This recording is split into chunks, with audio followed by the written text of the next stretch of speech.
and, and strengthen the fabric of American professionals through community building. Next slide. So through our different programs,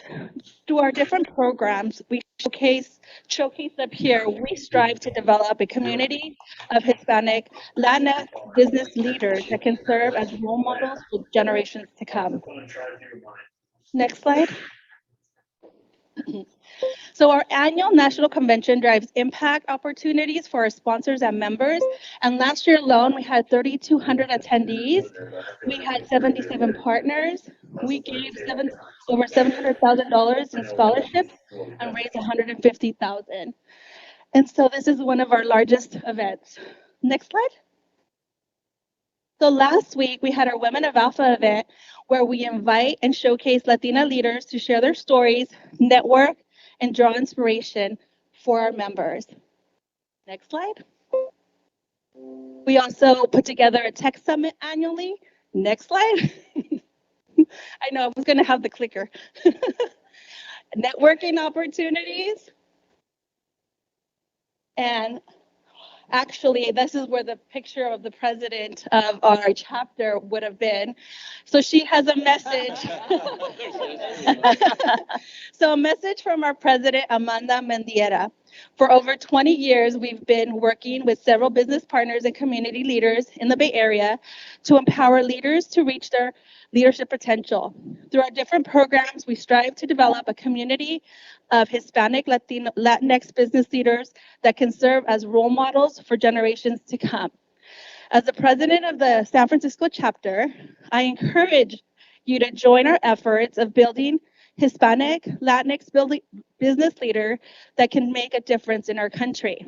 So help us enhance access to higher education, job opportunities, and career advancement for Latinos. On behalf of our San Francisco chapter, I look forward to meeting you tonight and discuss how we can bring Alpha to your organization. Thank you. I'll pass it over to Kotz.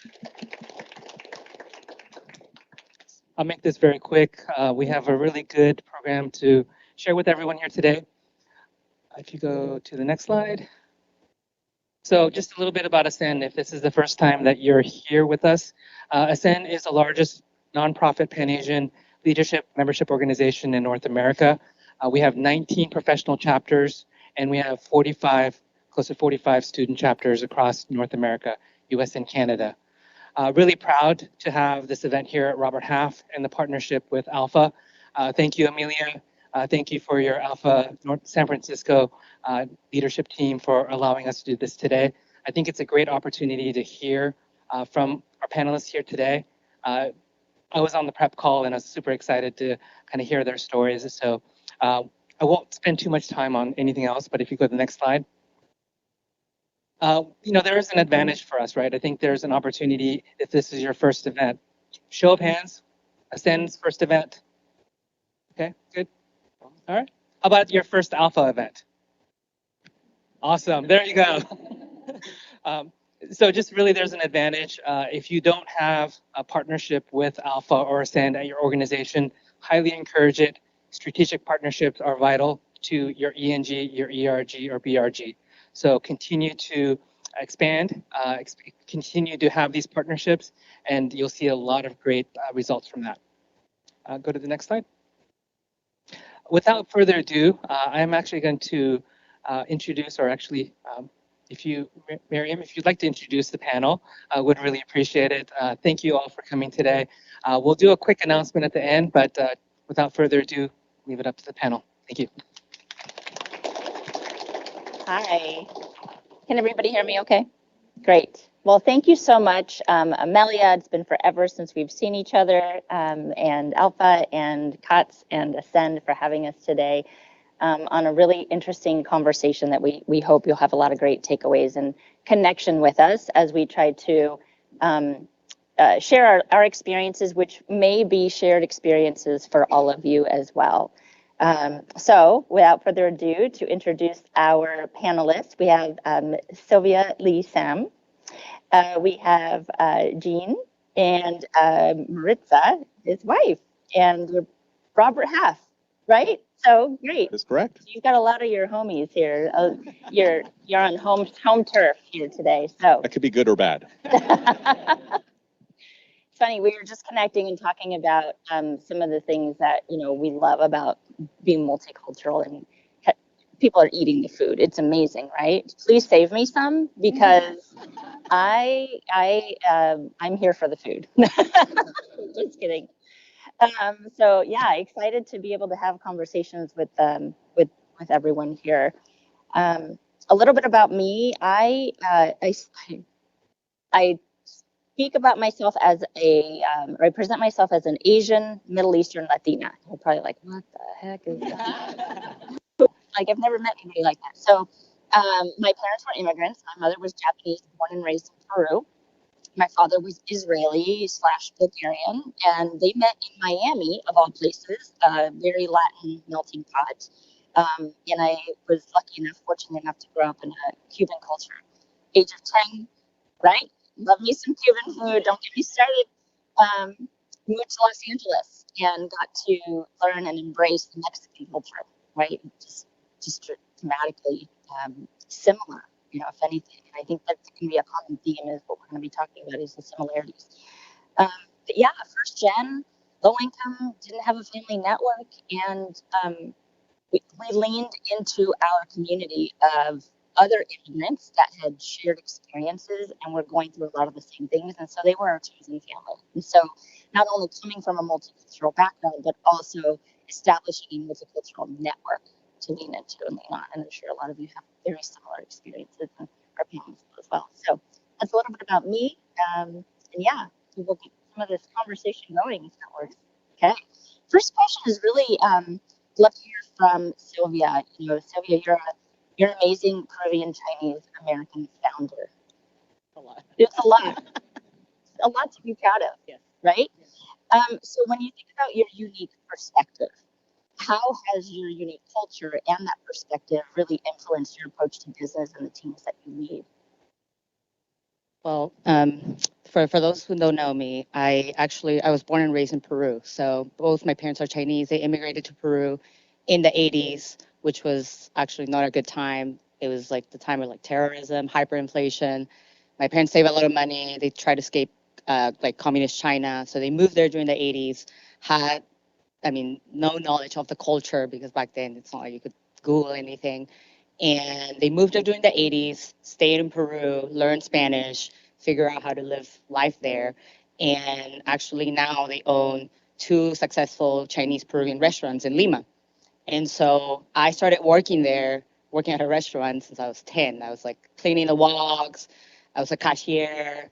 And one of the things that I always complain, but I'm also very proud of is that while my friends got to hang out on the weekends with their families, I had to work, which of course made me who I am now, right? Like just extremely hardworking. And so when I moved to the US, I moved to LA for college. And when I first came and I was in college, I went to USC. So like everybody was either just wealthy and also Caucasian. So I was like, I need to improve my English. I need to get better. And so as a way to actually get better, I started writing. I started writing about all the things I found interesting. And that was a lot of things because when I first moved here, I didn't know what Silicon Valley was or tech. And so I reached out to a lot of people that I admire, that I had read about. And I happened to interview a bunch of them. And some of my writing went viral. Hundreds of thousands of people saw it. And I was at that time 18, 19. So I was young, hustling, and didn't have any shame. So I reached out to everybody that I could, and then that would respond. And I realized after I kept doing it that I had talent for it. I got really good at writing, marketing, content, all that fun stuff. And essentially a bunch of big companies started hiring me to help them grow their publications. And so during the pandemic, when I decided to start my company, that now is like in 2 years since I started the company and it's about to hit $2 million in revenue, I realized, oh my God, everything was like a stepping stone to like where I am now, right? Like my parents' hustling mentality, don't give up, talk to as many people as possible, get help, right? They got help when they first went to Peru. They didn't speak any Spanish. I got help. I reached out to a bunch of people when I first came here. like, and even like dealing with it, I don't know if there are immigrants here, but dealing with the immigration system here in the US also not easy. You have to ask for a lot of help to get letters of recommendation. You know, you have to save money, all that fun stuff. But yeah, I think that the network that I built in the last 10 years since I moved to the US led to me starting this company and being really, really proud of myself for getting there. Awesome. That's just an amazing story. Thank you. Thank you. Thank you. Yeah, a lot to be proud of. And when you think about how you've then sort of translated or transferred that into the operations of your business and the growth and the continued success of your organization, are there any connectors that are really sort of the core values of the things that you've transferred over? Ooh, so many things. One is I hire people that have that mentality, that hustle mentality. I think there's a lot of folks here that work in recruiting. Like, I don't follow a typical recruiting process where I look at somebody's resume and say, oh, you know, this person went to Cal. I know a lot of people went to Cal here, but let's just say Cal. But instead, right, like I get to hear examples of times in their lives where they went above and beyond to do something, and that they find a lot of joy doing it. And so a lot of the work that we get to do at the company, thankfully, it's around joy, right? Like, if you have joy in what you do, you will do a lot, you know, a lot of things better. And because also in previous jobs, I was definitely the person that was underrepresented because I had an accent and, you know, everything else. It was hard for me to speak up. It was hard for me to be like, hey, I have something to say. And so we have incorporated processes in the company where, for example, we, you know, if we have a discussion or a brainstorming session, everybody gets 5 to 10 minutes to write down all their thoughts. And because I'm the CEO, right, like I'm the loudest person in the room in that situation, I actually avoid sharing my opinion until everybody gets to, you know, say what they think and wrote what they think. And then we discuss it. We have the opportunity to have all of that. So yeah, that's really important to me because we know what it feels like to be on the other side. And I would never want somebody to feel that way because it can take you to different paths. I mean, I still talk to my therapist about it here and there. I love your approach. You know, I think you've taken what you've learned, what you've experienced, and tried to create safe space and just space, period, for people to be able to speak and be heard, right? Allowing them to maybe have the opportunities that you didn't have, you know, initially. So it's awesome. Amazing. That's it. Let's shift over to Maritza, who is an artist and a writer. That's right. So Yep. let's let you just Can you sort hear of me okay? present yourself a little bit, share with the audience a little bit about yourself. Great. Yeah, I think I'm probably one of the rare like artist type writer people to be in a panel like this. So happy to be here. I worked for about 15 years as an exhibiting artist. I showed my work from like New York to Miami to San Francisco. And then a few years ago, I transitioned over to working with the children's literature field. So yeah, that's been my focus for the past couple of years. And so I've been writing and illustrating children's books, really honestly a whole different kind of art than what I was doing before. So I kind of feel like I had to learn from scratch, but I'm loving it. So yeah.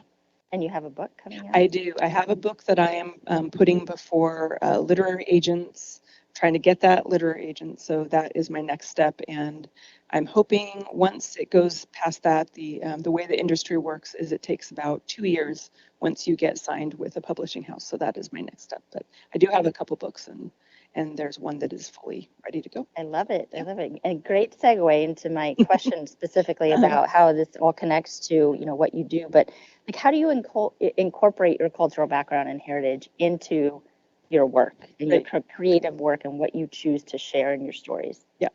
I'm pretty interested in just our a universal kind of human experience, a family experience, with my husband Gene and I having one kid who's on the autism spectrum, to be able to bring a sense of what a family goes through emotionally. And with that, like, you have families who come from all sorts of different places. So in my first book that's completed, I have a character who is mixed race, but has the core of the story is about overcoming anxiety and everything that she's doing in the course of a car ride to be able to creatively manage her anxiety.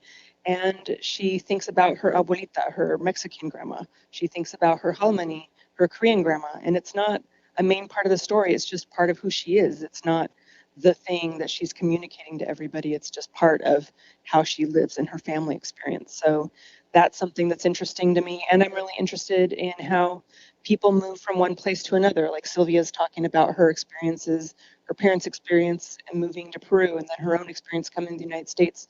I'm really interested in how people join new communities and build new relationships. And so in this particular story where a child is moving just by car from one place to another, she needs to find out how to do that, how to manage it. And I'm really interested in that, especially with our family experiences. And my mom came to the US as a 9-year-old, crossing the Rio Grande, where her dad built a raft and floated them very dangerously across, but she always felt safe because he built the raft. They got here that way, which my aunts would be really embarrassed that I'm telling that story. They don't tend to like me talking about it, but I'm so proud of them. I'm so proud of how they came to the United States because they needed the financial opportunity for their large family. So my mom's experiences in that way just mean so much to me. And Gene has family experiences where his mom with his grandmother crossed from North Korea to South Korea. And that becomes a part of my story, even though it's not my personal, like genetically family story, but I've married in my kids have that part of their story. So I'm really interested in this movement that we have from one place to another and how we come together. So, yeah. Yeah. Thank you for sharing Yeah. that. Jean, last but not least, and there's obviously a connector, great segue as well, and talk to us about your cultural background.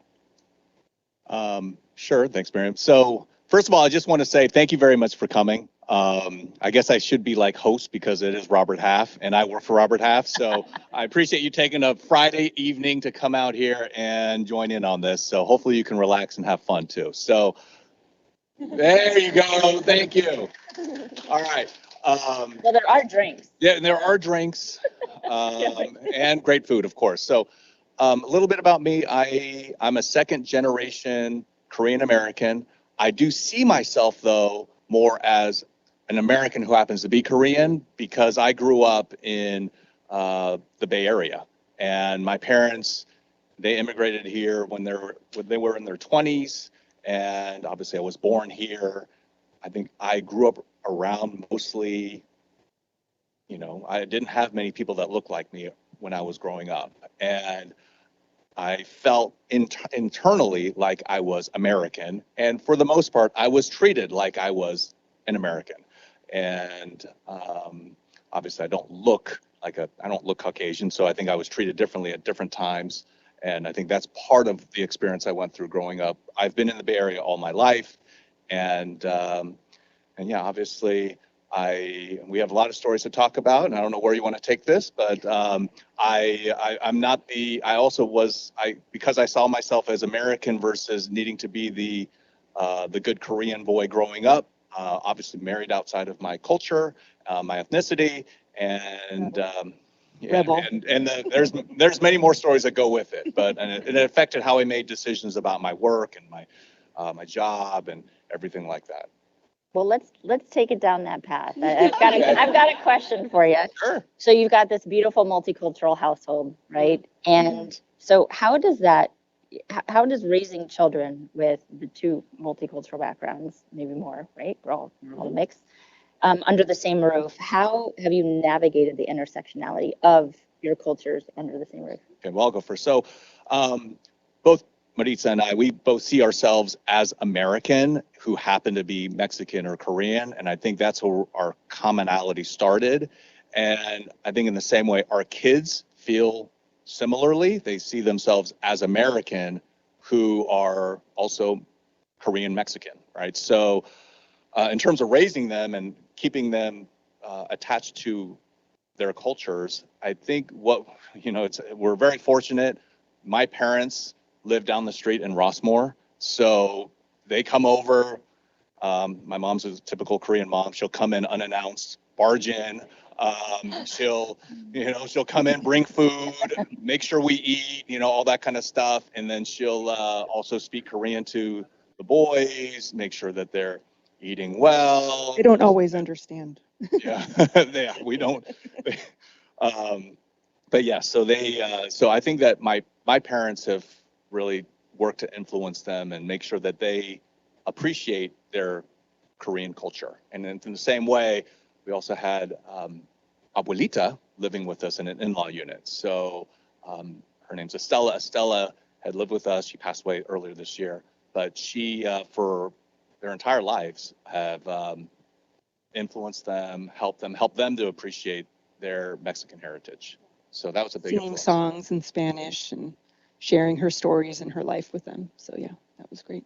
I would say also because of our own experiences and how we experience our ethnicity and being in a wider, American culture, like I was always thinking about that too. I mean, I didn't mention my dad, but both my parents were from the Chihuahuan Desert, and he just happened to be on the U.S. side of the border. So his family was always there before it became, the United States. It was before that, it was Mexico, then it was Spain, and before that, indigenous people. So he's been there all along. So I never felt anything other than Mexican American, but it's just not something I put forward or felt I had to conceive for myself. Like Jean and I were talking on the way here about how we didn't really know the difference between our family culture and our like culture, because our whole family, we just I moved around with my cousins. We, socialized with each other. I didn't necessarily go hang out at other people's houses that were also Mexican. So what I didn't know, I just knew ourselves. And so I think the same thing for our kids is that they know our family and they know who they are based on who we are and what is Korean, what is Mexican. They're figuring that all out, I think, through observation, but it's not something prescribed that we're trying to say, this is how to be a Mexican American or this is how to be Korean American. It's just, this is what we're eating today. And like, it's great. And, have you tried this? They love, growing up, they love kimbap and spam, which is a typical Korean children's kind of meal. And Come on, the Koreans in here know about that food. They know. they like You eat that. spam, I know it. So, and my dad did too, actually. He loved it. So, anyways, just those kinds of things. It's just being ready to ask questions, I think, was really important because we don't want to assume we know what our culture, like I had to learn as an adult that I was making assumptions about what Mexican culture was because I only knew what my family's culture was, but there's so much more than that. So I think not making assumptions, we teach them to not make assumptions and just to try and ask questions. So I think that's part of it. Yeah, I think also with it's interesting when we talked about that because we grew up with our families, and I know, again, sometimes I would hear things from, especially my mom, who would say, "This is how it is in the Korean culture," and I would just wonder sometimes, is it the Korean culture or is it this is what my mom wants for me to do? So it turns out that most of the time it is Korean culture. So there was that, and then the other part, though, I would say is that I feel like our kids. I think part of it is being fortunate in the Bay Area. They get the best of all the worlds. They're American, they're Korean, they're Mexican. They can cross over. They appreciate different cultures, different foods, and it's been great for them. And I think it's just great. And then also, obviously, we're seeing more and more mixed race couples and kids. So I think that's just been it's been awesome for them. What a beautiful way to honor and appreciate your heritage and bring it in very subtle ways that are very natural and organic, right? Not of this is how it is, or this is what you should be learning, Right. Yeah. right? On that topic, I think sometimes we also struggle, right, with which box do we check when we're filling out that application? Like when you think about the identity of what you decide, what you choose for yourself, I think as children, it can even be more confusing, right? Just you don't know enough, right? You haven't experienced enough. You don't have that confidence yet of like, this is who I am. Can you talk about some of those struggles or any situations that you can think back where you were conflicted or torn about different aspects of your identity? And maybe we'll start with Sylvia if you have any. All the time. Right. All the time. I mean, you have Ascend right now here. You have Alpha. When I go to Alpha, they all look at me like, who are you? Right. Like, seriously, I mean, you Yeah. know, it happens. People Right. don't know I speak Spanish. I mean, I can go to a restaurant where they speak Spanish, and of course, they would never assume anything.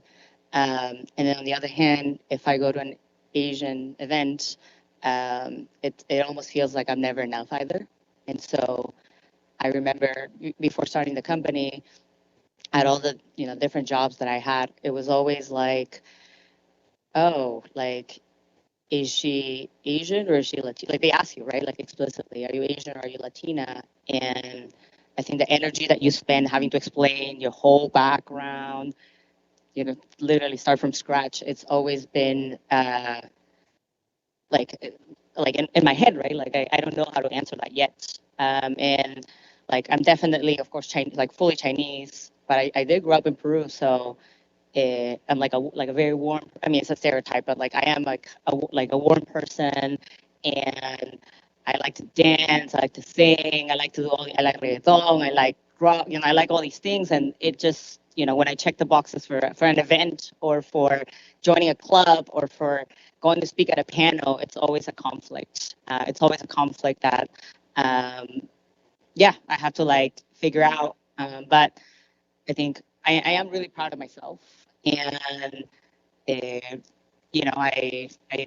come in with my best self, and hope everybody just accepts me for who I am. I could say, and yeah, I think about like when I first moved here, uh, it was something that I struggled with for the last 10 years up until now, where I'm like, oh, I'm just myself, and um, when people meet me and they get amazed, I'm just proud of it instead of questioning myself. Yeah, great. Thank you for sharing that experience. Jean or Maritza? Well, I was thinking about, just as we were talking about our kids, I was remembering something about their, I think our oldest, who's now 20, so our kids are 20 and 17 now. One's going to be a junior in college and one's a senior in high school. When the oldest one was probably about 5, I don't even know what made him ask this. And I think we were at Target or something, but he said, well, Mom, Dad's black and you're white, right? And I was just like, what? Like, I was really confused because Jean can, be very much more dark skinned than I am. And I've always been insecure about like being called Weta in my family because my mom was the lightest skinned for some reason and I was too. And just being a light skinned Mexican American, I was just like, no, I'm not white and Dad's not black. And well, I guess yellow and brown. I was like, what the heck? I don't even know. Like, I don't know, babe. Like, what are we? So it was just how we think of race is just so, it can be so maddening and frustrating, but it's just like, who are we and can we just care about each other? Like these labels that we have. So it's just, yeah, no one is actually physically white or physically black, but there are different things that happen in society that we can talk about. But I mean, 5 years old, I mean, you're not going to have that conversation, but it was interesting at the time. Yeah, when Reese and I first started dating, she asked me, she pinned me down, and she goes, "What ethnicity do you think I am?" I totally botched it. So anyway, Oops. I said half Filipino, and I was totally wrong. Right. So Many people think that. Yeah. I don't remember doing that. I remember well. You didn't mess up that bad. Hey, You're we made here. it. Yeah. We made made it. We're it. still married. Thank 25 God. years later. Winning. Thank God. You're All right. winning.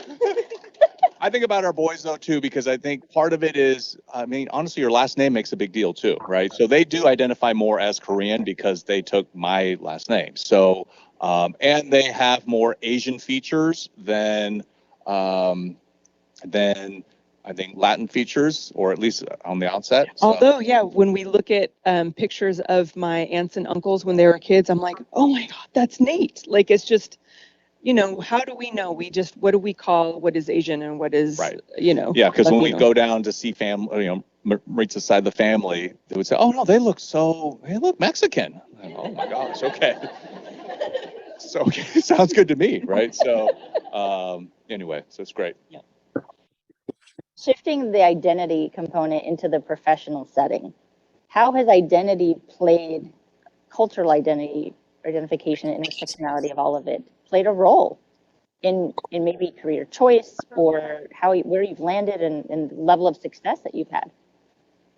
I have two stories, Okay. two quick stories. So one is I think I was thinking about this today because I was talking, and this is my job, so I'm a recruiter. So I was talking to a candidate who was a finalist for an interview, and it just happens to be she's Asian. And in the interview process, she talked to 3 Asian men. And I said, "Are you interested in the job?" And she said, "Yes," but there was hesitation. And then she said, very clear, she said, this is a weird question, but do you think I can talk to a woman before I make a decision about this job? And it stood out to me because constantly I have these types of conversations, not just of, man versus woman, but different ethnicities and backgrounds. And as a manager myself, I really go out of my way now to think, okay, how diverse is my team? Am I going out of my way to interview and talk to people that are different from me?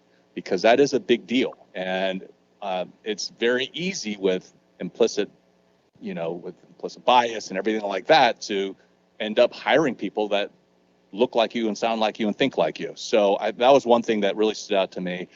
The other thing, and this is kind of to boast about Robert Half, I would say, I remember about 15 years ago, I was at Reach, which is our big event where all of our top salespeople go to, and we were in Las Vegas. And I know there's some Robert Half folks here, and I don't know if any of you know this story, but I was with one of the guys in San Jose, out of the San Jose office, and we were hanging out, and I looked at him, and he's an Indian guy, and I said, well, you know what? I think the reason why we're hanging out is because we're the only minorities here.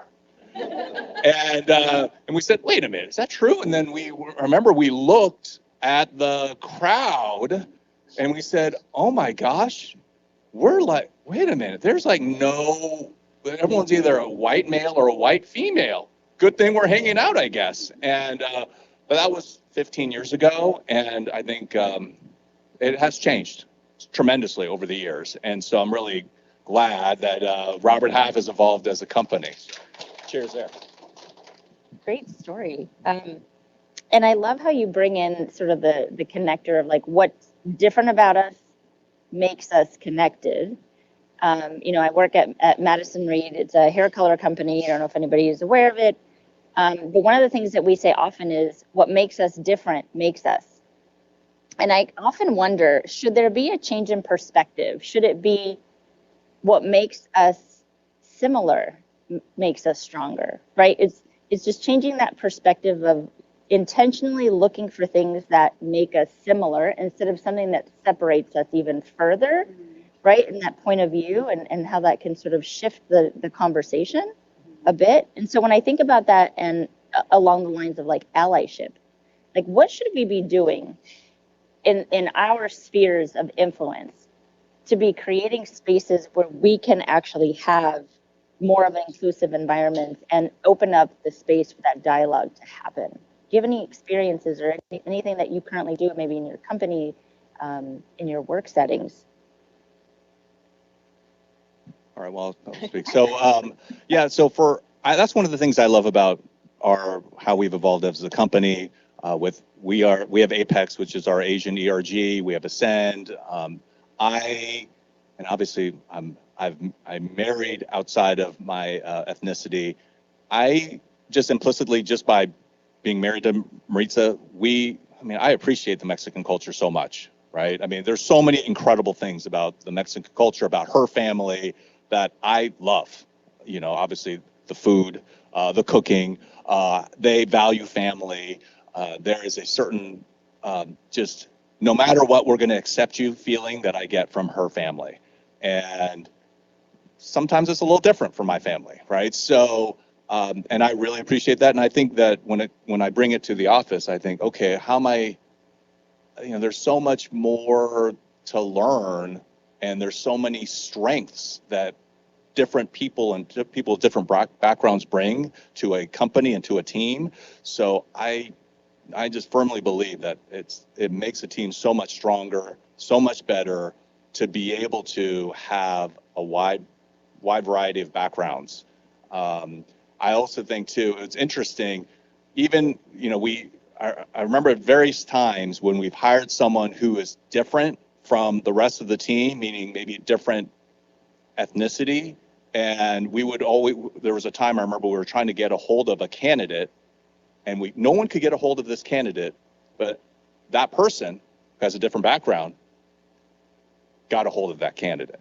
And it just tells me that that's such a big deal to be able to have diversity within your team and within the organization, and to be able to build it. I think it just takes just being aware and learning more about those cultures. So. Yeah.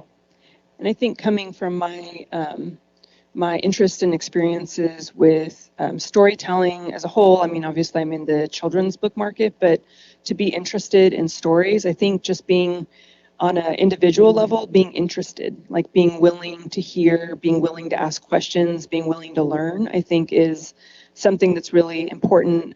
Obviously not about putting the burden of learning about things from one individual. It's not up to one person to inform you. When you have Google, you can look things up. But to be interested in the life experiences, I think that was something that I know that Jean's family likes about me. I mean, my mother-in-law has 2 sons. She didn't get to have a daughter. She bemoans that fact. She wanted a daughter so much, and I gave her grandsons. Sorry. But she's really wanted to have a daughter to share her life with, and not having that, like I get to ask her questions that she didn't really get asked of her by her sons, because that wasn't their thing. And so I can ask questions about what it was like coming from North Korea to Korea. What did she do as a young person I just want to know. I'm really interested in, my father-in-law and his dad, and then his dad before him. Like, I wanted to know. So it's just asking questions and just showing interest, I think, is really important on a relational level. And to not be afraid. I think fear of making mistakes can make us not ask those questions or not show interest. Fear of being rejected can make us not offer our experiences to others. So I think acknowledging that fear, it's not like you can just be like, don't be afraid, like we are afraid sometimes, but just to acknowledge that within you and not let that hold you back from either putting yourself out there or hearing from others. Like Amelia and I were talking about our Spanish speaking experiences. Where did she go? There she is, right there. But what it's like speaking Spanish, and I totally have fear that shuts me down to be more proficient and fluent in my Spanish speaking, even though that was the first language I spoke up until preschool or late preschool. Like my fear holds me back, and I think fear can play such a role in keeping us from connecting with others. So I think the different ways that fear comes in, acknowledging that, and then not letting that hold you back, hopefully, working on it. So Fear is an interesting one, because actually you get to know a lot about somebody through that. And we actually, at our team, like for me, right, like a lot of my fears are around approval, and that's because I'm an immigrant, right, and also getting my parents' approval, very intense Asian parents who just forced me to work really hard. And when you work with a team, right, you learn that bad decisions are made out of fear, right? And when you get to dig deep around that, you actually get to know somebody really well, where that came from. Maybe it's a family thing, maybe something happened at work. And I think we all have in some way faced those types of experiences, and helping them figure out what the source is has been actually a way for us to connect at a much deeper level. That's a great point. Yep. Yeah, it's true. Absolutely. I do have to say, my wife's relationship with my mom is better than my relationship with my mom now. So, which is a miracle, because 25 years ago, before we got married, it was very tough. And so, speaking of fear, there was a lot of fear on my family side, marrying outside of my ethnicity, and it was very hard. I didn't even know if anyone in my family was going to be coming to my wedding. And my brother was my best man and all this stuff. So it was crazy, but it has worked out. Yeah, So. I think to speak a little bit to that is, yes, it was very challenging. Probably the most how do I say this? It was the hardest experience I had around being Mexican American by far, more than anything else, was that experience we went through. So I think the next piece beyond dealing with fear is forgiveness, because what am I going to do? Hold on to that and hold that against them? Like it was a process for them, and we're somewhere else now, and they're not made of that moment. There's so much more to them. So I think forgiveness plays a really huge role, because people do make mistakes, and it can be a big mistake, or it can be, a really painful one, or a microaggression one. Like there's all sorts of mistakes that can happen, but to see beyond that and to try and move on together is so important. So, yeah. Yeah, fear can definitely serve its purpose, right? But it can also become an obstacle and block you from, I think, the curiosity that we should be approaching certain conversations with. So I think we want to open it up to any Q&A to see if anybody in the audience has questions for our panelists. Come on. All right. Hi, this question is for the combination of Maritza and Jean. So you did mention your two boys being 20 and 17. They themselves are now becoming young adults themselves. You mentioned how they were at 5. They're now 20, 17. How do they define themselves? Where do they see themselves? Do you believe that they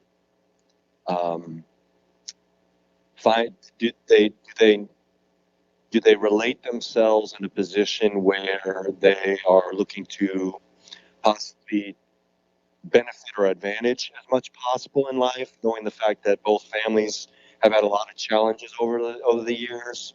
Or have they taken a much more possibly conservative kind of look upon themselves? Be curious to see on that question. Yeah, I think as far as I actually asked them last week as we were talking about what we would be discussing tonight. And so both of them said kind of both and neither. Like that's kind of like how they thought of themselves. I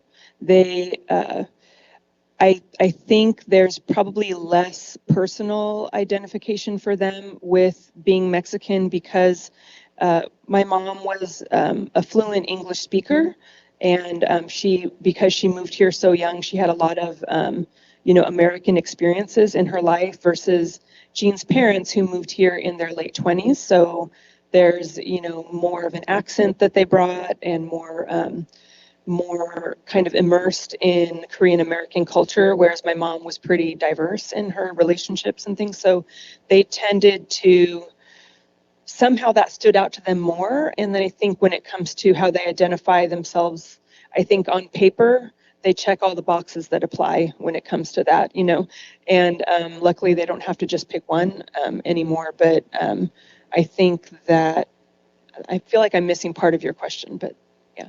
Yeah.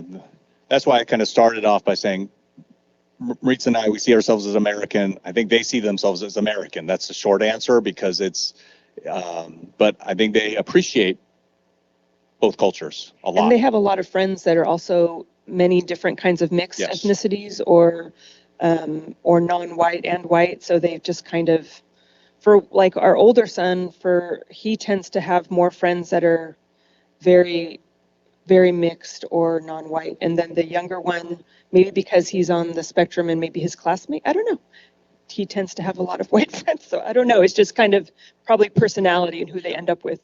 Random, I guess. Yep. I think generationally too, right? I think there's been a shift. I think these generations up and coming now, they're not into labels. They don't see a need. It doesn't define them, and they actually have a visceral reaction towards labels. I have a 26-year-old son. He is half Mexican, quarter Japanese, quarter Israeli. He doesn't even know what box to. He's like, I don't know. It depends on the day. It depends on the audience. Right. Depends exactly who I'm right. with. Like, That's what are we exactly right. eating? I don't know. Exactly right. And he's comfortable in his own skin, though, to be able to ebb and flow. And I think if anything, he sees that as a benefit because he's like, I can fit in wherever I want to fit in. Right. I make that situation work for me, as opposed to feeling like it's a negative and it's something that's going to be an obstacle for him. Yeah, the great thing about social media these days is that you can see role models that Yeah. kind of look like you. Yep. And that's been, there are bad things about social, but also you get to see people that have gone through something similar. You don't feel like you're alone. Mm-hmm. Right. Another question? We actually have an online question. Great. What was the magic formula to gain family acceptance of mixed marriage? This is for Jean. You may have to write a book about this at some point. Yes. I had a feeling that was going to resonate with somebody. Imagine that was 25 years ago too. So just to throw that out there. So it was rough. I think it's a lot more accepted now, and there's a lot more examples of mixed marriages. I think the thing that helped me the most was I had, if we use kind of the DEI terminology, I had allies. So I had family allies who were supporting us. So we had friends who were supporting us. That was important, but I think the family was important.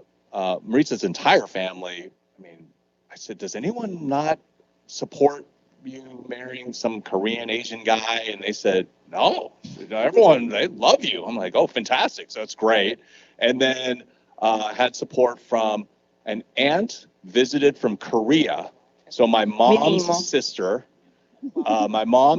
came and told my mom, you need to support them. You need to support them. And then my mom didn't, of course, didn't tell us this, but my aunt pulled us aside and said, do it. Just do it. You got this.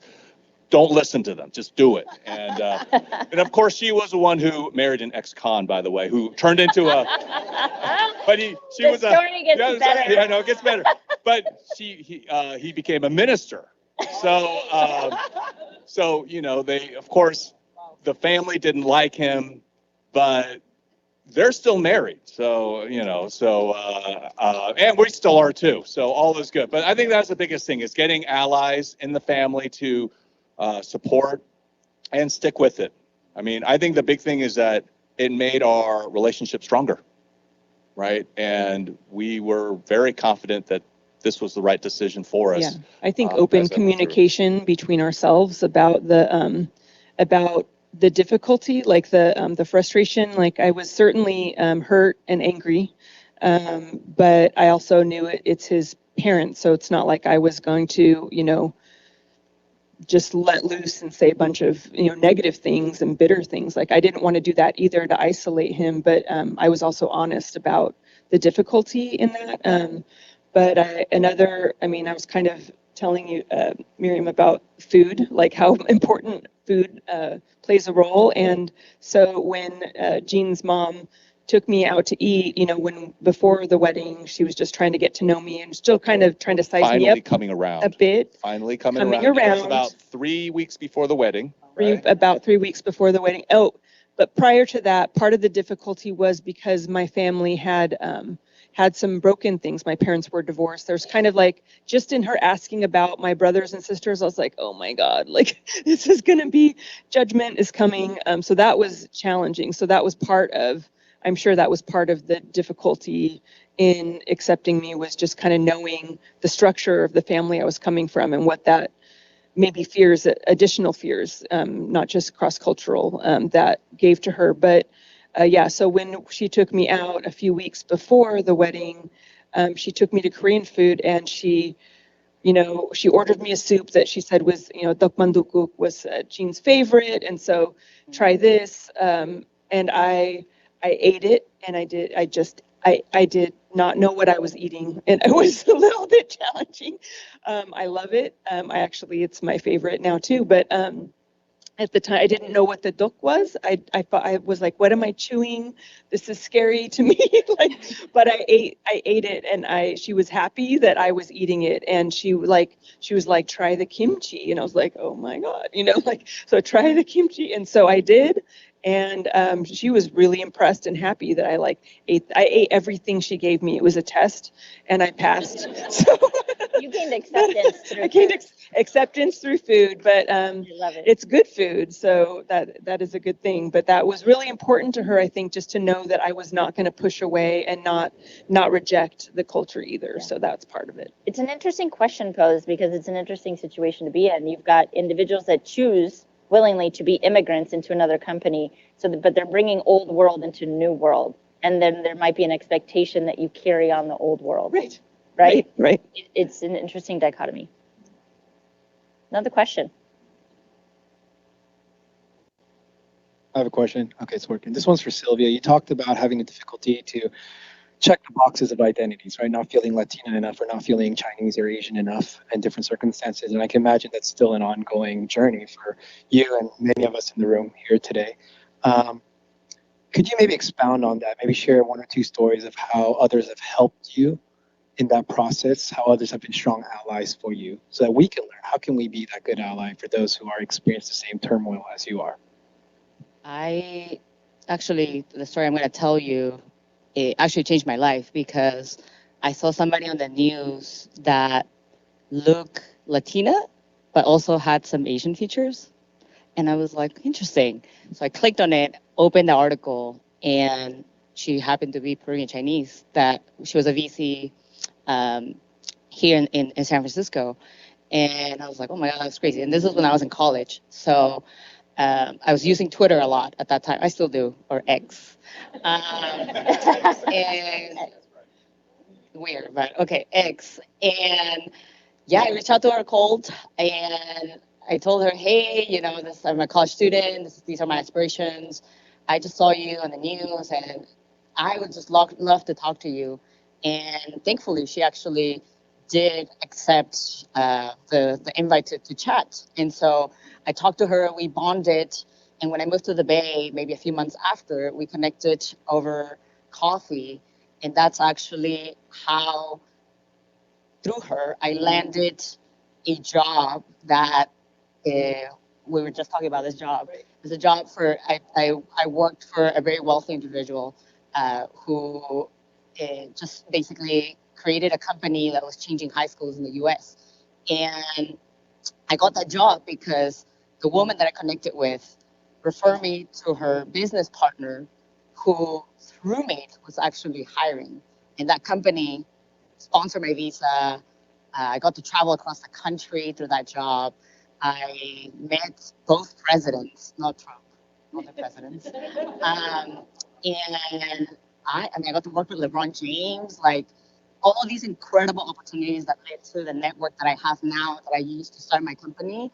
And so I guess the advice I would give to anybody who feels lonely, which I sometimes still do, is to reach out to people because you never know. It only takes one person to change your life. That all builds up. And it's scary, but I would say that if you don't, it's hard because if you don't put yourself out there and try things, even if they're scary, then you will feel like you're there, you're stuck in that space. And so I wrestle with that fear. I'm scared of rejection, as I mentioned earlier. I'm scared of rejection, but I try to think about it as like, oh, that's just my fear talking to me. I have to do it, and then I just try to do something scary, like here and there. But yeah, try meeting new people. Try meeting new people that you can bond over. Thank you. Yes. So Gene, I'm also a Korean American. I was born and raised in San Francisco, so I know the pressures of a Korean American male leading the household and what you have to do and how your parents. I was in that too. But I know you talked about your mother because I think we can relate because my mother's like that too. But on the father's side, since you're like the head of the household, how does your father take it? I mean, was he pretty cool about it? About you getting married Marrying to outside Maritza? of my culture? Yes. Okay. It was I didn't worse. talk too much about my. No. It was worse. Yeah. Short answer, it was worse. So a little context though, and I didn't know this until later on. My mom pulled me aside. My mom came around about 3 weeks and said, "Okay, I'm going to come to the wedding." And then because of that, my brother, who said that he probably wasn't going to come to the wedding because out of supporting my parents, I thought, how about supporting me? But my brother said he was going to come. I only have one brother.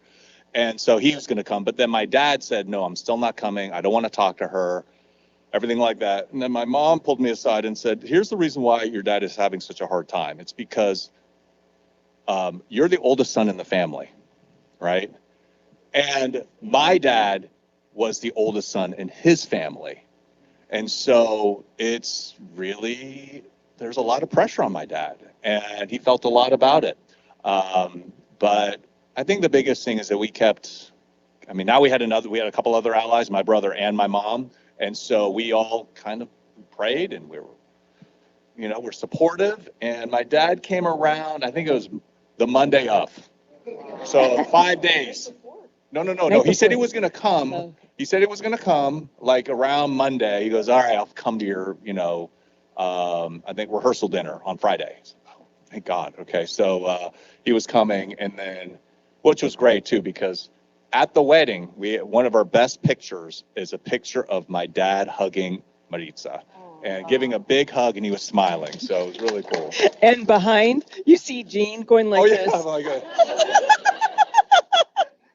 It's pretty awesome. It's true. It's true. And also once they had their first grandson, it's like, forget everything. They were in love. They were in love. That's a frameable picture, I'm sure. Yes.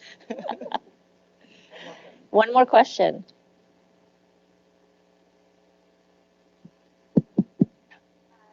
Evening, Yanira Guzman. Question, you all sort of touched upon it earlier, but how intentional or how do you use your intersectionality or your culture to make business decisions? Because I feel like we are a global economy, and I feel like we constantly, I do at least, remind everyone we're a global economy and the need for different perspectives. But as leaders in your business, how do you use that for your business decisions?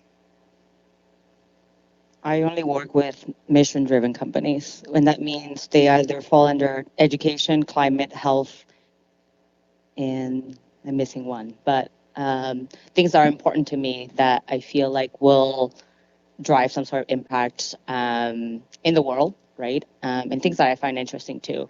And so when we recruit, I do have a really small team, but they do have to find joy in those industries, because otherwise, without passion, you don't get to, if you compare that to somebody that doesn't care as much, you don't get the same level of work. And I would say that that's been important to me since day one. I have the privilege that I get to pick projects that I really want to work on, and if I feel like they are either wasting my time or it's a leadership of just folks that make decisions based on things that maybe I don't agree with, especially given the way that I grew up, or I feel like a little bit of disrespect to my assistant, for example, I end up just cutting ties immediately, actually. Oh, well, not immediately, but just professionally.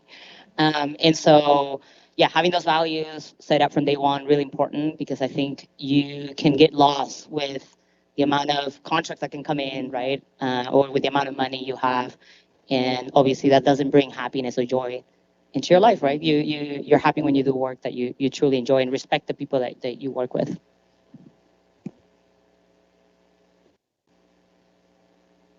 there a follow-up question from you? Because I think that was pretty well answered. Okay, good.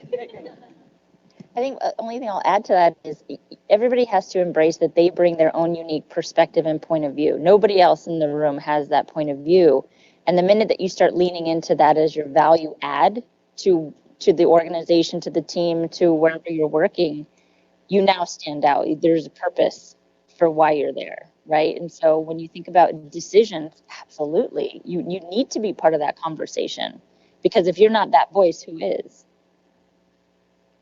So there's pressure in a good way. One thing I would add is that in the job that I had before, I was working with all kinds of companies that do the same thing that I do, and they were mainly like Caucasian, white, charging millions of dollars for work that I was like, that's not even that good. And actually, no, seriously, right? I was like, it's not even that good. And actually, that gave me, I mean, it made me realize, oh, if they could do it, like I also have a voice like on the table, charging that much money. And yeah, it's a weird thing to realize because you look up to them, right? You're like, oh wow, these are the big agencies, big companies, and you realize that you also have a spot there, and it's up to, I guess it's up to you to also just say, I deserve a space here.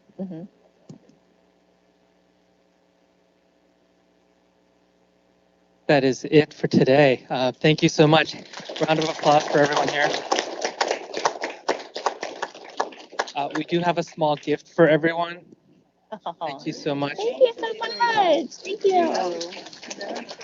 Thank you. No, thank you, Dave. This was a great conversation today, and I learned a lot. I learned a lot more about Jean that I didn't know about before. But thank you all for coming today. We're going to have drinks, food, and we actually have Ascend NorCal after dark, I believe. So after all of this, 8 p.m. and on, we have some celebrations going on, but please mingle. Thank you to Alpha. Thank you to Amelia. Really appreciate it. Ow. Network, share with your company the great conversation we had today, and let's continue the conversation. Awesome. Thank you, Katz. You did it. You did this.